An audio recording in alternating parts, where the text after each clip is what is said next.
दोस्तों, एक विधवा औरत ने अमीर आदमी से सिर्फ रोटी दे दो या रोटी के लिए पैसे मांगे थे, लेकिन उस आदमी ने कहा, तुम आज रात मेरे घर चलो। आज की यह दास्तान मन की आवाज के उन पन्नों से है जहां इंसानियत को एक बार फिर इम्तिहान की आग में झोंका गया। दोस्तों, क्या कभी आपने किसी की आंखों में वो भूख देखी है जो मौत से भी ज्यादा डरावनी होती है? क्या आपने कभी महसूस किया है कि जब एक इंसान की सारी उम्मीदों के दरवाजे बंद हो जाते हैं तो वो सिर्फ एक रोटी के लिए अपनी आत्मा तक का सौदा करने पर मजबूर हो जाता है? आज की यह दास्तान मन की आवाज के उन पन्नों से है जहां इंसानियत को एक बार फिर इम्तिहान की आग में झोंका गया। सर्द शाम थी।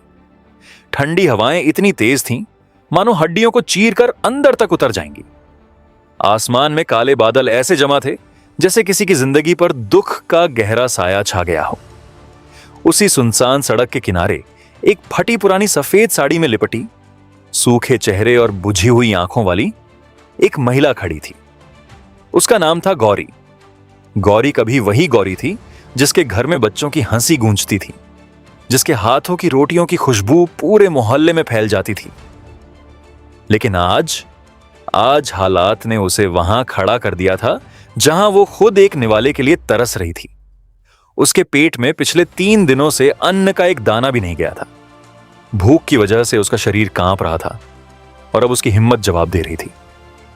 लेकिन जीने की मजबूरी ये एक ऐसी चीज है जो इंसान को मरने भी नहीं देती और ढंग से जीने भी नहीं देती। गौरी हर आते जाते शख्स के सामने हाथ जोड़ती। उसकी आवाज इतनी धीमी थी कि शायद ही कोई सुन पा रहा हो। भैया, बस एक रोटी दे दो, मैं बहुत भूखी हूं। लेकिन लोग उसकी तरफ ऐसे देख रहे थे जैसे वो कोई इंसान नहीं बल्कि रास्ते का कचरा हो। कोई उसे धक्का देकर भगा देता तो कोई ताने मारता। हट्टी कट्टी तो है, काम क्यों नहीं करती? भीख मांगते हुए शर्म नहीं आती? इंसान की फितरत भी बड़ी अजीब है दोस्तों। हम भगवान से तो कृपा मांगते हैं, पर जब कोई मजबूर सामने आता है तो हम इंसानियत भूल जाते हैं। तभी उसी अंधेरी सड़क पर एक काली चमचमाती रोल्स रॉयस आकर रुकी। गाड़ी से उतरा एक लंबा सूट बूट पहने रोबदार चेहरे वाला आदमी, विक्रम सिंह, शहर का सबसे बड़ा करोड़पति। विक्रम के पास इतनी दौलत थी कि वो पूरा शहर खरीद सकता था, पर उसका दिल कैसा था ये कोई नहीं जानता था। गौरी ने कांपते हुए कदमों से उसकी तरफ कदम बढ़ाए। विक्रम ने जैसे ही उसे देखा, उसकी आंखों में एक अजीब सा ठंडापन था। गौरी ने हाथ जोड़े और सिसकते हुए कहा, साहब, बस एक रोटी दे दीजिए, भगवान आपका भला करेगा। विक्रम ने उसे ऊपर से नीचे तक देखा। कुछ पल की खामोशी के बाद उसने धीमे से कहा, रोटी चाहिए तो मेरे साथ घर चलो। गौरी एक पल के लिए घबरा गई। उसका दिल जोर जोर से धड़कने लगा। एक अनजान अमीर आदमी उसे इतनी रात को अपने घर क्यों बुला रहा था? क्या उसकी नीयत साफ थी या फिर वो इस गरीब औरत की मजबूरी का फायदा उठाना चाहता था? लेकिन भूख इंसान के डर को भी मार देती है। गौरी बिना कुछ सोचे समझे विक्रम की गाड़ी में बैठ गई। गाड़ी एक बेहद आलीशान बंगले के सामने रुकी। इतना बड़ा घर गौरी ने कभी नहीं देखा था। अंदर हर तरफ नौकर चाकर दौड़ रहे थे। विक्रम ने बिना कुछ बोले इशारा किया, अंदर आओ। गौरी जैसे ही अंदर गई, उसका डर और बढ़ गया, क्योंकि उस चमक धमक के पीछे एक अजीब सा सन्नाटा था। विक्रम ने नौकर को आवाज दी, इसे खाना दो। कुछ ही देर में गौरी के सामने एक बड़ी थाली रख दी गई। शाही पकवान, गरम रोटियां और स्वादिष्ट सब्जियां। गौरी ने रोते हुए रोटी का निवाला लिया, पर जैसे ही उसने खाना शुरू किया, विक्रम की ठंडी और खतरनाक आवाज गूंजी, तुम्हें सिर्फ एक रोटी चाहिए थी, मैंने तुम्हें भरपेट खाना दिया है, लेकिन याद रखना, इस दुनिया में कुछ भी मुफ्त नहीं मिलता। खाना खत्म करो, क्योंकि अब बदले में तुम्हें भी मुझे कुछ देना होगा। गौरी के हाथ वहीं रुक गए। उसके गले में निवाला फंस गया। बदले में कुछ देना होगा? एक भिखारी विधवा महिला के पास देने के लिए क्या हो सकता है?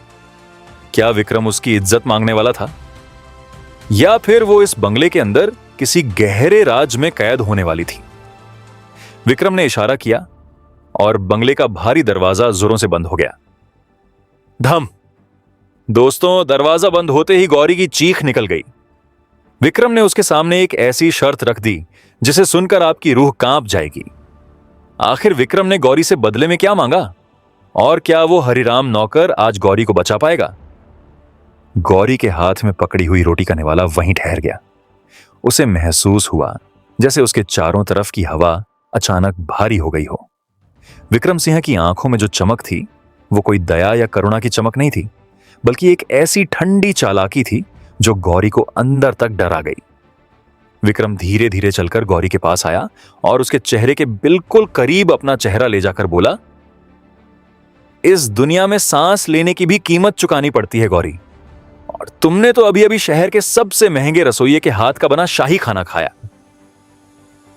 क्या तुम्हें वाकई लगा था कि विक्रम सिंह इतना बड़ा दानी है कि किसी को भी सड़क से उठाकर मुफ्त में दावत देगा? गौरी का शरीर थर थर कांपने लगा। उसने अपनी कांपती हुई आवाज में कहा, साहब, मेरे पास देने के लिए कुछ भी नहीं है। मैं तो एक अभागी विधवा हूं जिसने अपना सब कुछ पहले ही खो दिया है। मेरे पास न सोना है, न पैसा, और न ही कोई इज्जत देने लायक चीज बची है। विक्रम एक जोरदार ठहाका मारकर हंसा और बोला, इज्जत इज्जत की बात तुम जैसे लोग नहीं करें तो बेहतर है। मुझे तुम्हारी फूटी कौड़ी की इज्जत नहीं चाहिए। मुझे तो वो चाहिए जो तुमने अपनी मुट्ठी में दबा कर रखा है, वो सच जिसे तुम दुनिया से छिपाती फिर रही हो। गौरी के पैरों तले जमीन खिसक गई। उसे समझ नहीं आ रहा था कि विक्रम किस सच की बात कर रहा है। तभी विक्रम ने अपने हाथ की ताली बजाई और कमरे का कोना एक मध्यम रोशनी से चमक उठा। वहां एक पुरानी संदूक रखी थी जो बिल्कुल वैसी ही थी जैसी गौरी के पास सालों पहले हुआ करती थी। विक्रम ने उस संदूक की तरफ इशारा करते हुए कहा, इस संदूक की चाबी तुम्हारे गले में लटके उस काले धागे में बंधी है ना? अगर तुम यहां से जिंदा बाहर जाना चाहती हो तो चुपचाप वो चाबी मेरे हवाले कर दो और वो कागज मुझे दे दो जो तुम्हारे पति ने मरते वक्त तुम्हें सौंपे थे। गौरी की आंखों में खौफ के साथ साथ हैरानी भी थी।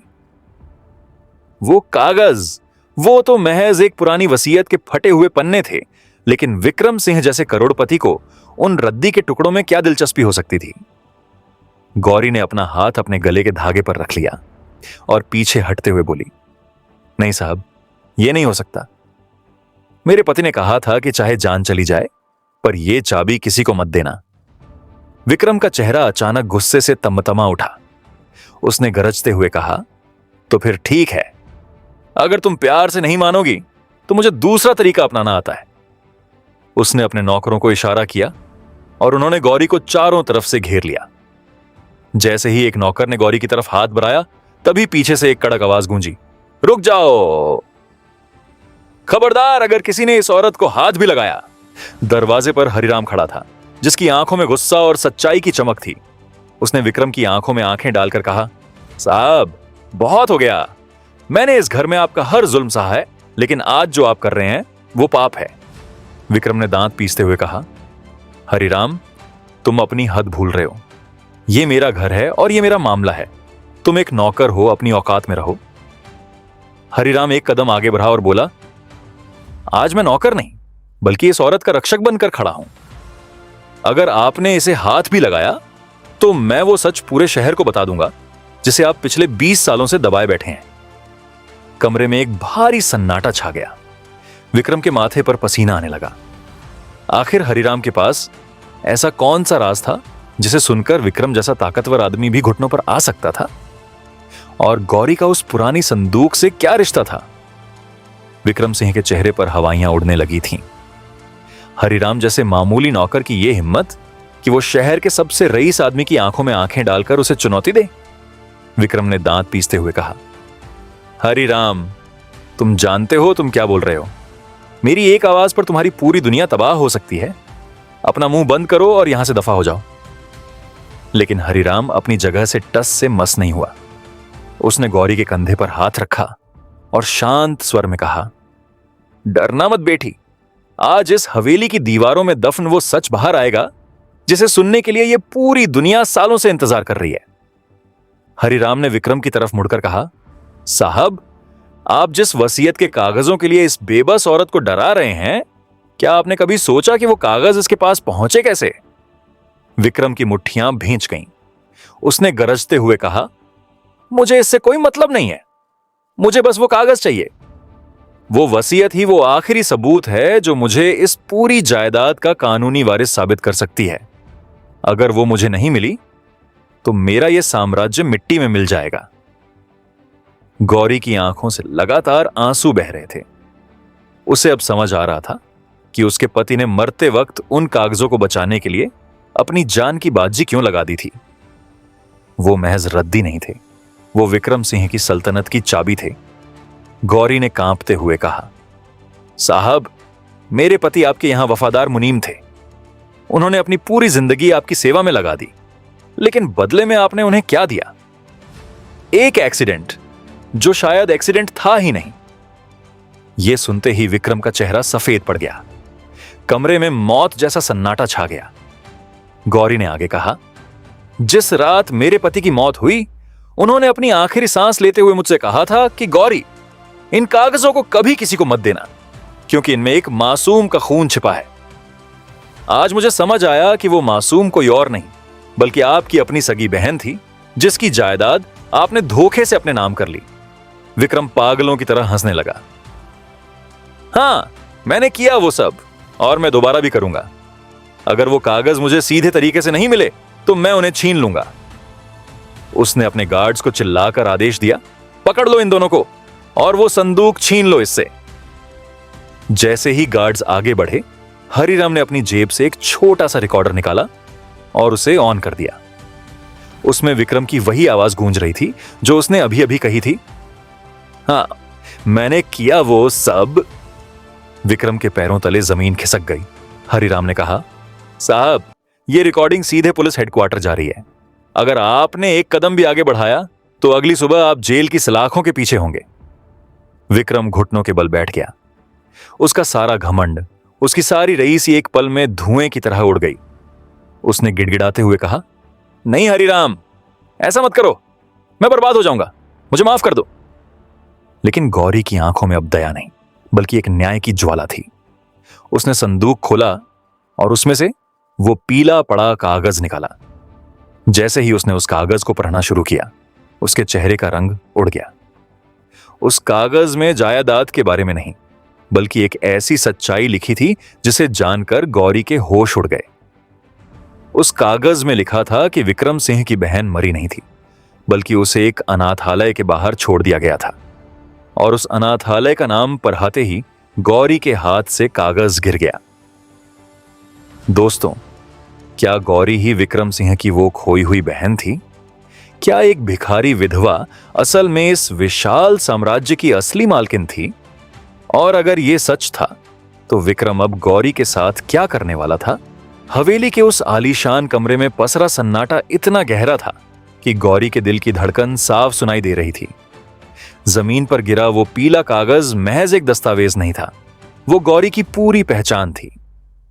गौरी ने कांपते हाथों से फिर से उस कागज को उठाया। उसकी धुंधली आंखों के सामने अनाथालय का वो नाम नाच रहा था जहां उसे बचपन में छोड़ा गया था, शांति सेवा सदन। गौरी के जहन में अपनी धुंधली यादें बिजली की तरह कौंधने लगी।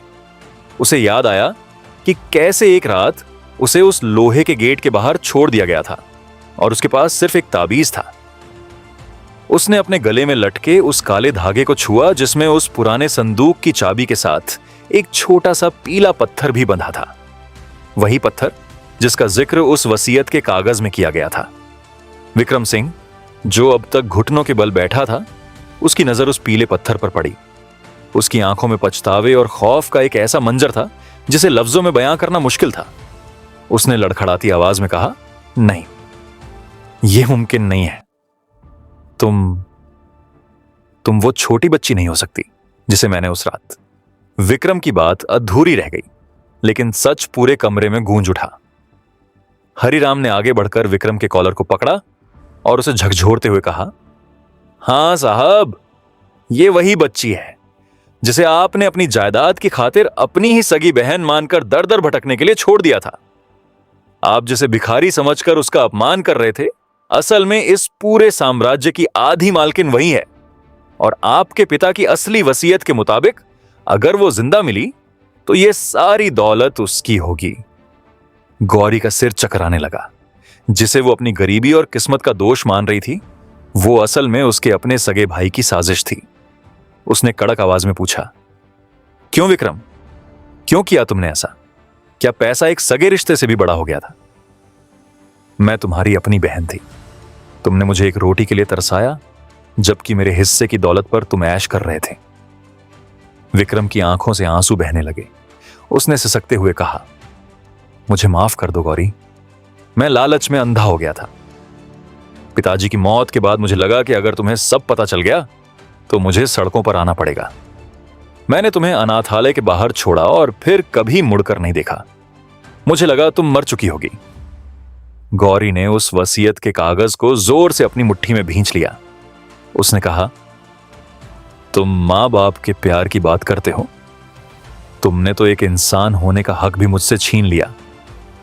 आज जब मैं एक रोटी के लिए तुम्हारे सामने हाथ फैला रही थी, तब भी तुम्हारे दिल में दया नहीं जागी। तुम मुझे यहां खाना खिलाने नहीं लाए थे, तुम तो मेरी जान लेने के लिए लाए थे, क्योंकि तुम्हें डर था कि यह संदूक और यह चाबी कभी तुम्हारे सामने आ जाएगी। हरिराम ने पुलिस को फोन करने के लिए अपना मोबाइल निकाला, लेकिन गौरी ने उसका हाथ रोक दिया।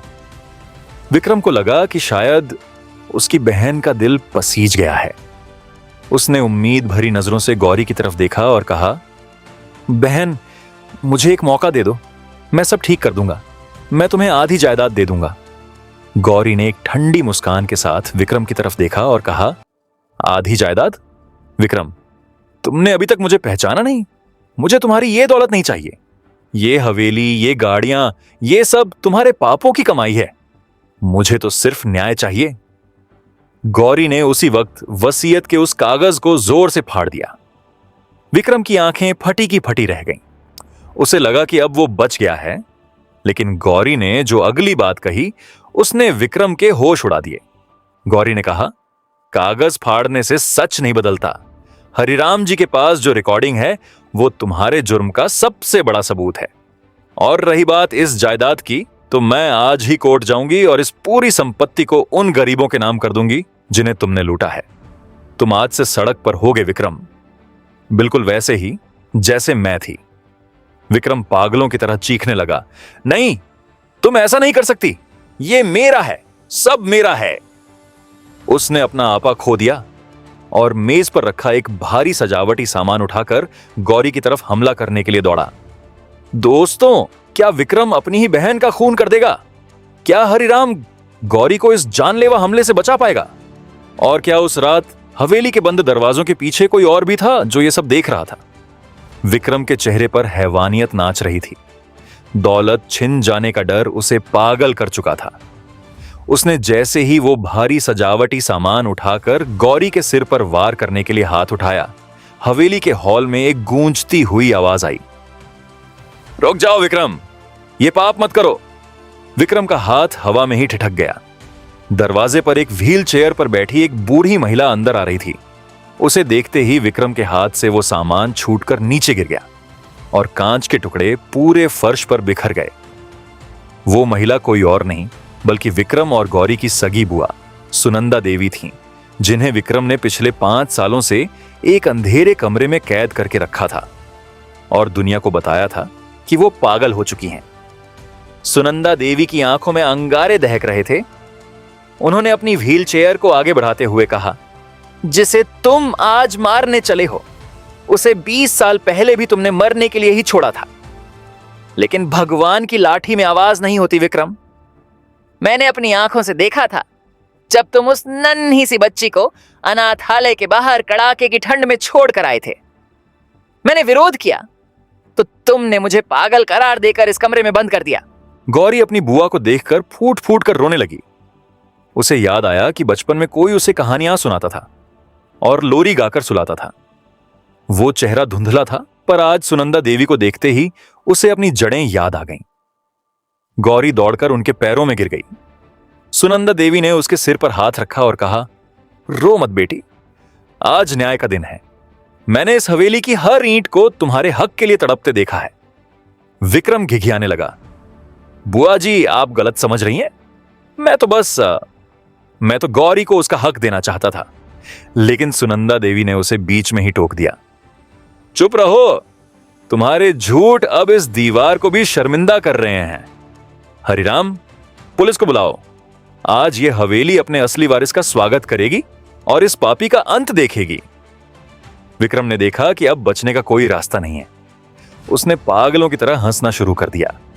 उसने चिल्लाकर कहा, वारिस? कौन सा वारिस? ये भिखारी जो कल तक सड़कों पर रोटियां मांग रही थी। अगर ये जायदाद मेरी नहीं तो किसी की नहीं होगी। उसने अचानक अपनी जेब से एक माचिस निकाली और पास ही टंगे भारी पर्दों में आग लगा दी। हवेली के रेशमी पर्दे धूं धूं करके जलने लगे। आग की लपटें तेजी से छत की तरफ बढ़ने लगी। विक्रम ने पागलों की तरह चिल्लाना शुरू किया, जल जाओ सब, इस हवेली के साथ ये राज भी जल जाएगा। हरिराम ने तुरंत गौरी और सुनंदा देवी को बाहर निकालने की कोशिश की, लेकिन आग इतनी तेजी से फैली कि हॉल का मुख्य दरवाजा लपटों से गिर गया। विक्रम खुद भी आग के घेरे में फंस चुका था। वो बाहर भागने की कोशिश कर रहा था, तभी एक जलता हुआ झूमर सीधे उसके रास्ते में गिर पड़ा। विक्रम मलबे के नीचे दब गया और दर्द से चीखने लगा। गौरी ने अपने भाई को आग में जलते देखा तो उसका दिल पसीज गया। नफरत अपनी जगह थी, पर वो खून का रिश्ता था। गौरी ने अपना दुपट्टा पानी के जग में भिगोया और विक्रम की तरफ बढ़ने लगी। हरिराम ने चिल्लाकर उसे रोका, नहीं बेटी, यह आदमी इसी लायक है, मत जाओ अंदर। लेकिन गौरी ने पीछे मुड़कर देखा और कहा, हरिराम जी, अगर आज मैंने इसे मरने दिया तो मुझ में और इसमें क्या फर्क रह जाएगा? इंसानियत अभी मरी नहीं है। गौरी आग की लपटों के बीच कूद गई। चारों तरफ धुआं और गर्मी थी। छत से जलती हुई लकड़ियां गिर रही थीं।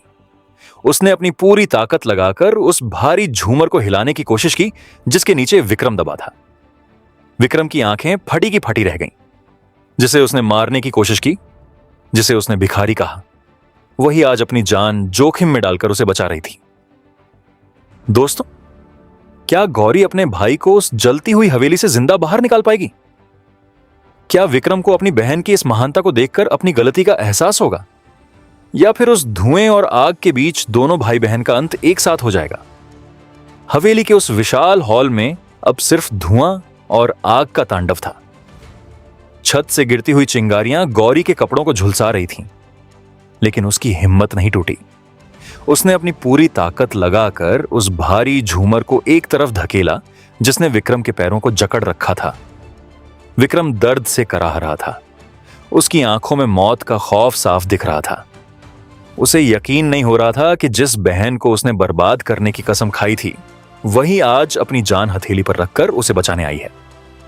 गौरी ने विक्रम का हाथ पकड़ा और उसे खींचते हुए आग के घेरे से बाहर निकालने की कोशिश करने लगी। विक्रम ने लड़खड़ाती आवाज में कहा, गौरी, मुझे छोड़ दो, मैं इसी लायक हूं। मैंने तुम्हारे साथ जो किया उसके बाद मुझे जीने का कोई हक नहीं है। तुम अपनी जान बचाओ और बुआ जी को लेकर यहां से निकल जाओ। लेकिन गौरी ने उसकी एक नहीं सुनी। उसने चिल्लाकर कहा, चुप रहो विक्रम, नफरत और बदला लेने के लिए पूरी जिंदगी पड़ी है, लेकिन आज मैं अपने भाई को अपनी आंखों के सामने जलने नहीं दूंगी। अगर आज तुम मर गए तो मेरी जीत हार में बदल जाएगी। मैं तुम्हें मरकर महान नहीं बनने दूंगी, तुम्हें जिंदा रहकर अपने पापों का प्रायश्चित करना होगा। तभी हवेली की एक जलती हुई लकड़ी की कतली सीधे गौरी के कंधे पर गिरी। गौरी दर्द से चीख उठी, लेकिन उसने विक्रम का हाथ नहीं छोड़ा। उधर हरिराम और बुआ जी खिड़की के रास्ते बाहर निकल चुके थे और जोर जोर से गौरी और विक्रम को आवाज दे रहे थे। आग की लपटें अब छत तक पहुंच चुकी थीं और पूरी हवेली किसी भी पल ढह सकती थी। गौरी ने अपनी आखिरी ताकत बटोरी और विक्रम को कंधे का सहारा देकर मुख्य दरवाजे की तरफ खींचने लगी। लपटों ने दरवाजे को पूरी तरह घेर लिया था, लेकिन तभी हरिराम ने बाहर से एक भारी कुल्हाड़ी से दरवाजे के जलते हुए हिस्से को तोड़ दिया। ताजी हवा का एक झोंका अंदर आया और गौरी ने विक्रम को बाहर की तरफ धकेल दिया। खुद बाहर निकलने से पहले ही पीछे से छत का एक बड़ा हिस्सा ढह गया और गौरी मलबे के पीछे फंस गई। विक्रम बाहर गिरते ही होश खो बैठा, लेकिन गौरी अंदर धुएं के बीच फंस चुकी थी। बुआ जी और हरिराम की चीखें आसमान चीर रही थीं। दमकल की गाड़ियां आ चुकी थीं, लेकिन आग इतनी भयानक थी कि अंदर जाना नामुमकिन लग रहा था। तभी अचानक मलबे के बीच से एक हाथ बाहर निकला। गौरी ने हार नहीं मानी थी। वो रेंगते हुए बाहर की तरफ बढ़ रही थी। दमकल कर्मियों ने पानी की बौछारों के बीच रास्ता बनाया और गौरी को बाहर निकाला। गौरी का शरीर झुलस चुका था और वो बेदम हो चुकी थी। उसे एम्बुलेंस में ले जाया गया। उधर विक्रम को भी अस्पताल पहुंचाया गया। पूरी रात पूरा शहर इस घटना की चर्चा कर रहा था। एक तरफ शहर का सबसे अमीर आदमी था जिसने अपनी बहन को मारने की कोशिश की, और दूसरी तरफ वो विधवा भिखारी थी जिसने अपने कातिल भाई की जान बचाई थी। अगले दिन जब अस्पताल में विक्रम की आंख खुली तो उसने खुद को पुलिस के पहरे में पाया।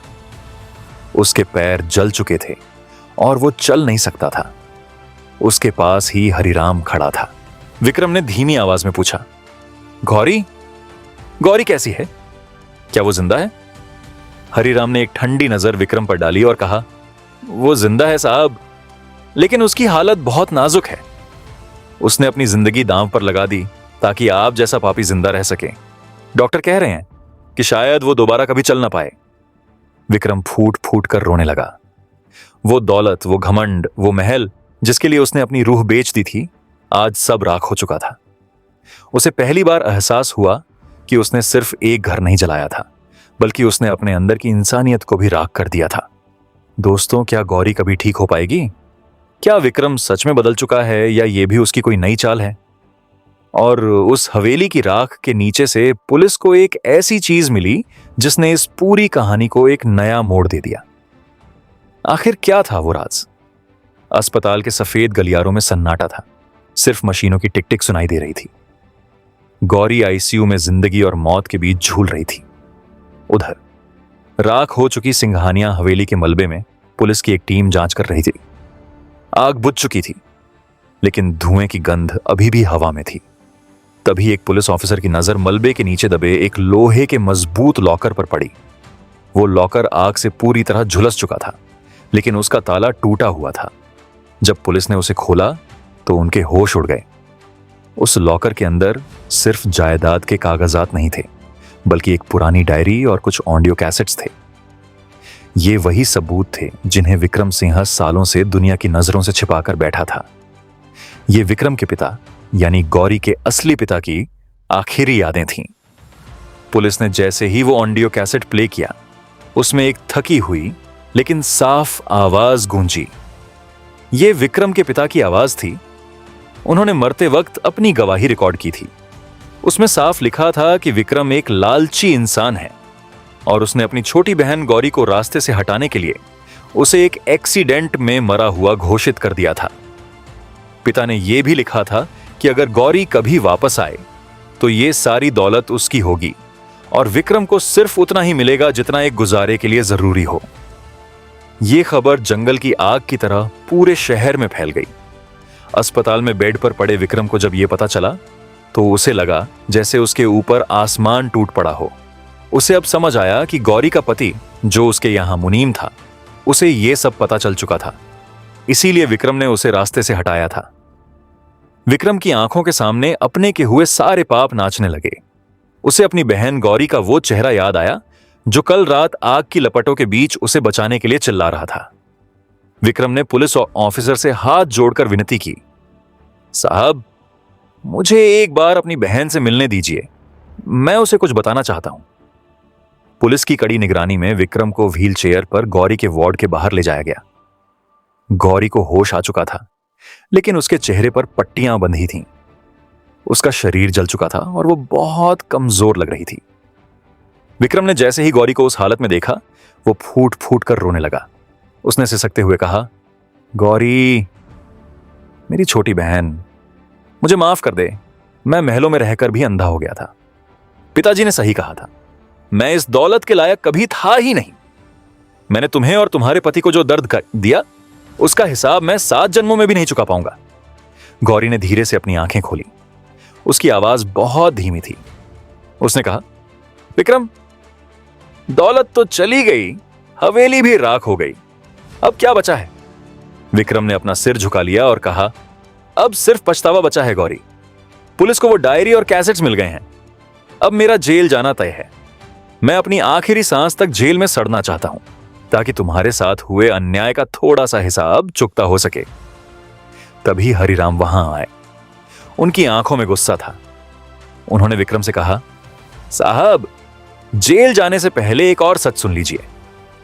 जिस संदूक और जिस चाबी के लिए आपने गौरी की जान लेने की कोशिश की, उसमें सिर्फ वसीयत नहीं थी, उसमें गौरी के हाथ का बुना हुआ वो स्वेटर भी था जो उसने बचपन में आपके लिए बनाया था, जब उसे लगा था कि उसका बड़ा भाई उसका रक्षक है। विक्रम यह सुनकर सन्न रह गया। उसे याद आया कि बचपन में वो गौरी से कितना प्यार करता था। लालच ने कैसे एक इंसान को शैतान बना दिया था। उसने अपनी कलाई पर बंधी वो सोने की घड़ी उतारकर फेंक दी और कहा, मुझे कुछ नहीं चाहिए, ये सब मिट्टी है। दोस्तों, क्या गौरी अपने भाई को माफ कर पाएगी? क्या कोर्ट में गौरी अपने भाई के खिलाफ गवाही देगी या उसे बचा लेगी? और उस डायरी के आखिरी पन्ने पर एक ऐसा नाम लिखा था जिसे पीआरएच कर हरिराम के भी पैरों तले जमीन खिसक गई। आखिर कौन था वो तीसरा शख्स जिसने विक्रम को इस साजिश में उकसाया था?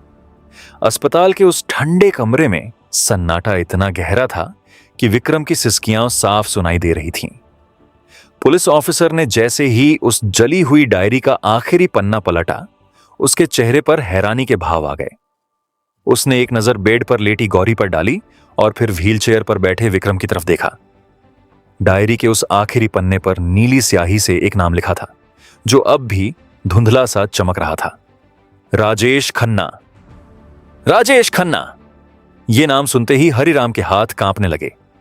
यह कोई और नहीं बल्कि विक्रम सिंह का सबसे खास दोस्त और उनका कानूनी सलाहकार था। वही इंसान जिसने पिछले 20 सालों से विक्रम के हर काले कारोबार की फाइलें संभाली थीं। डायरी में विक्रम के पिता ने साफ साफ लिखा था कि विक्रम को अपनी सगी बहन के खिलाफ भड़काने वाला और उसे अनाथालय के बाहर छोड़ने की योजना बनाने वाला असल में राजेश ही था। अस्पताल के उस ठंडे कमरे में सन्नाटा इतना गहरा था कि विक्रम की सिसकियां साफ सुनाई दे रही थीं। पुलिस ऑफिसर ने जैसे ही उस जली हुई डायरी का आखिरी पन्ना पलटा, उसके चेहरे पर हैरानी के भाव आ गए। उसने एक नजर बेड पर लेटी गौरी पर डाली और फिर व्हीलचेयर पर बैठे विक्रम की तरफ देखा। डायरी के उस आखिरी पन्ने पर नीली स्याही से एक नाम लिखा था जो अब भी धुंधला सा चमक रहा था। राजेश खन्ना। राजेश खन्ना। यह नाम सुनते ही हरिराम के हाथ कांपने लगे। यह कोई और नहीं बल्कि विक्रम सिंह का सबसे खास दोस्त और उनका कानूनी सलाहकार था। वही इंसान जिसने पिछले 20 सालों से विक्रम के हर काले कारोबार की फाइलें संभाली थीं। डायरी में विक्रम के पिता ने साफ साफ लिखा था कि विक्रम को अपनी सगी बहन के खिलाफ भड़काने वाला और उसे अनाथालय के बाहर छोड़ने की योजना बनाने वाला असल में राजेश ही था। राजेश ने विक्रम के मन में यह डर बैठा दिया था कि अगर गौरी बड़ी होकर अपनी जायदाद मांगेगी तो विक्रम सड़क पर आ जाएगा। उसने विक्रम को धीरे धीरे एक अपराधी बना दिया ताकि वो खुद पर्दे के पीछे रहकर सिंघानिया साम्राज्य की दौलत का मजा ले सके। विक्रम को अब समझ आया कि जिसे वो अपना सबसे बड़ा हमदर्द समझता था, वही उसकी बर्बादी का असली सूत्रधार था। विक्रम ने चिल्लाकर कहा, नहीं, यह नहीं हो सकता। राजेश मेरा दोस्त था, उसने हमेशा मेरा साथ दिया। हरिराम ने घृणा से विक्रम की तरफ देखा और कहा, साहब, उसने आपका साथ नहीं दिया, उसने आपको इस्तेमाल किया। जब हवेली में आग लगी थी तब राजेश कहां था? क्या वो आपको बचाने आया? नहीं, वो तो बाहर खड़ा होकर तमाशा देख रहा था और शायद ये दुआ कर रहा था कि आप और गौरी दोनों उस आग में जलकर राख हो जाएं ताकि पूरी जायदाद का वारिस वो अकेला बन सके। तभी वार्ड का दरवाजा खुला और पुलिस की एक टीम राजेश खन्ना को हथकड़ियां लगाकर अंदर लाई। राजेश के चेहरे पर अब भी वही शातिर मुस्कान थी। उसने विक्रम की तरफ देखा और हंसते हुए बोला, विक्रम, तुम हमेशा से ही बेवकूफ थे। जायदाद के कागजात तो अब जल चुके हैं और तुम्हारे पिता की यह डायरी कोर्ट में कितनी टिकेगी यह तो वक्त बताएगा। मैं तो साफ बच जाऊंगा, लेकिन जेल तुम जाओगे क्योंकि हवेली में आग तुमने लगाई थी और गौरी पर हमला भी तुमने किया था। राजेश की ये बातें सुनकर गौरी की आंखों में एक अजीब सी चमक आई। उसने बहुत ही कमजोर आवाज में कहा, राजेश जी, आपने एक गलती कर दी। आग लगने से पहले ही हरिराम जी ने उस पुरानी संदूक के सारे असली कागजात अनाथालय की तिजोरी में सुरक्षित रखवा दिए थे। हवेली में जो जला वो तो सिर्फ फोटोकॉपी थी। राजेश का चेहरा एक पल में काला पड़ गया। उसकी सारी चतुराई मिट्टी में मिल गई। पुलिस ऑफिसर ने राजेश के कान के पास जाकर कहा, और सुनिए खन्ना साहब, हरिराम जी ने सिर्फ कागज ही नहीं बचाए, बल्कि आपके और विक्रम के बीच हुई हर गुप्त बातचीत की रिकॉर्डिंग भी उनके पास है। अब आप दोनों को एक ही सेल में जगह मिलेगी। विक्रम ने अपनी आंखें बंद कर लीं। उसे अपनी मूर्खता पर पछतावा हो रहा था। उसने गौरी की तरफ देखा और कहा, बहन, मुझे सजा मिलनी ही चाहिए। मैंने न सिर्फ तुम्हें धोखा दिया, बल्कि उस सांप को दूध पिलाया जिसने मेरी पूरी जिंदगी को जहर बना दिया। पुलिस राजेश और विक्रम को ले जाने लगी। कमरे में अब सिर्फ गौरी, हरिराम और बुआ जी बचे थे। गौरी ने एक लंबी सांस ली। उसे अपनी पहचान तो मिल गई थी, लेकिन उसके शरीर और मन पर लगे घाव अब भी ताजा थे। तभी अस्पताल की नर्स ने आकर कहा, गौरी जी, आपसे मिलने बाहर कुछ लोग आए हैं। गौरी जैसे ही बाहर के नजारे को खिड़की से देखा, उसकी आंखों में आंसू आ गए। अस्पताल के बाहर सैकड़ों लोग खड़े थे। ये वही गरीब लोग थे जिन्हें गौरी फुटपाथ पर खाना खिलाया करती थीं, और वो औरतें थीं जो उस अनाथालय में पली बढ़ी थीं। वो सब अपनी गौरी दीदी की सलामती के लिए दुआ करने आए थे। दोस्तों, क्या गौरी अब इस विशाल साम्राज्य की बागडोर संभालेगी? क्या वो अपने गुनहगार भाई को माफ करके उसे जेल से बाहर लाएगी? और क्या राजेश खन्ना जेल की सलाखों के पीछे से कोई और नया जाल बुनेगा? कहानी अब एक ऐसे मोड़ पर थी जहां इंसानियत की सबसे बड़ी जीत होने वाली थी। अस्पताल से छुट्टी मिलने के ठीक 1 महीने बाद शहर की सत्र अदालत के बाहर भारी भीड़ जमा थी। मीडिया के कैमरे और आम जनता की नजरें सिर्फ एक ही शख्स को ढूंढ रही थीं, गौरी। गौरी, जो अब एक भिखारी विधवा नहीं, बल्कि सिंघानिया साम्राज्य की असली वारिस बनकर सबके सामने आने वाली थी। गौरी के चेहरे पर अभी भी जलने के कुछ निशान बाकी थे, लेकिन उसकी आंखों में एक ऐसी शांति थी जो केवल सच की जीत के बाद आती है। अदालत की कार्यवाही शुरू हुई। कटघरे में एक तरफ विक्रम सिंह खड़ा था, जिसके चेहरे पर पछतावे की गहरी लकीरें थीं, और दूसरी तरफ राजेश खन्ना, जो अब भी अपने वकीलों के सहारे बचने की कोशिश कर रहा था। सरकारी वकील ने जली हुई डायरी, ऑडियो कैसेट्स और हरिराम की गवाही पेश की। राजेश खन्ना के वकील ने दलील दी कि ये सब सबूत बनावटी हैं और विक्रम ने अपनी बहन को डराने के लिए ये सब किया होगा। इसमें राजेश का कोई हाथ नहीं है। तभी जज ने गौरी को गवाही के लिए बुलाया। पूरे कोर्ट रूम में सन्नाटा छा गया। गौरी धीरे धीरे चलते हुए कटघरे में खड़ी हुई। जज ने पूछा, गौरी जी, क्या आप मानती हैं कि आपके भाई विक्रम सिंह ने आपकी जान लेने की कोशिश की और आपको संपत्ति से बेदखल किया? गौरी ने एक लंबी सांस ली और विक्रम की तरफ देखा। विक्रम ने अपनी आंखें झुका लीं। वो अपनी बहन से नजरें मिलाने की हिम्मत नहीं कर पा रहा था। गौरी ने कहा, हुजूर, जो कुछ भी हुआ वो हकीकत है। विक्रम ने लालच में आकर मुझे अनाथालय छोड़ा और हवेली में मुझ पर हमला भी किया, लेकिन मैं यहां सिर्फ एक अपराधी को सजा दिलाने नहीं आई हूं। मैं यहां उस जहर की जड़ काटने आई हूं जिसने मेरे भाई को एक शैतान बना दिया। गौरी ने अपनी साड़ी के पल्लू से एक पुराना पेन ड्राइव निकाला और जज की तरफ बढ़ाते हुए कहा, यह पेन ड्राइव मुझे मेरे पति की पुरानी फाइलों में मिली थी। इसमें राजेश खन्ना और विक्रम के बीच की वो सारी डील्स और कॉल रिकॉर्डिंग्स हैं जिनसे साबित होता है कि राजेश ने कैसे विक्रम के पिता को धीमा झर देकर मारा था ताकि विक्रम जल्दी मालिक बन सके और राजेश उसे अपनी उंगलियों पर नचा सके। यह सुनते ही अदालत में शोर मच गया। विक्रम के पैरों तले जमीन खिसक गई। उसने चिल्लाकर राजेश की तरफ देखा, राजेश, तुमने मेरे पिता को मारा? तुमने मुझसे कहा था कि वो बीमारी से मरे हैं। राजेश का चेहरा पीला पड़ गया। उसकी सारी चालाकी धरी की धरी रह गई। वो रिकॉर्डिंग्स चीख चीख कर राजेश के कत्ल और साजिश की गवाही दे रही थी। जज ने हथौड़ा मारकर शांति बनाए रखने को कहा। गौरी ने आगे कहा, हुजूर, विक्रम ने जो किया वो गलत था, लेकिन वो राजेश के बिछाए जाल में फंसा हुआ था। उसने अपनी जान जोखिम में डालकर मुझे आग से बचाने की कोशिश नहीं की थी, बल्कि मैंने उसे बचाया था। लेकिन आज मैं अदालत से एक गुजारिश करना चाहती हूं। विक्रम को उसके किए की सजा मिलनी चाहिए, लेकिन उसे सुधारने का एक मौका भी मिलना चाहिए। विक्रम फूट फूट कर रोने लगा। उसने जज के सामने हाथ जोड़कर कहा, हुजूर, मुझे मौत की सजा दे दीजिए। मैंने अपने पिता के कातिल को अपना दोस्त माना और अपनी रक्षक बहन को दुश्मन। मैं जीने के काबिल नहीं हूं। जज ने अपना फैसला सुनाना शुरू किया। राजेश खन्ना को हत्या की साजिश, धोखाधड़ी और जालसाजी के जुर्म में उम्र कैद की सजा सुनाई गई। वहीं विक्रम सिंह को अपनी बहन की जान को खतरे में डालने और धोखाधड़ी के लिए 7 साल की कड़ी कैद की सजा मिली। अदालत से बाहर निकलते वक्त विक्रम को पुलिस की वैन की तरफ ले जाया जा रहा था। गौरी उसके पास गई और उसके सिर पर हाथ रखा। विक्रम ने रोते हुए कहा, गौरी, क्या तुम मुझे कभी माफ कर पाओगी?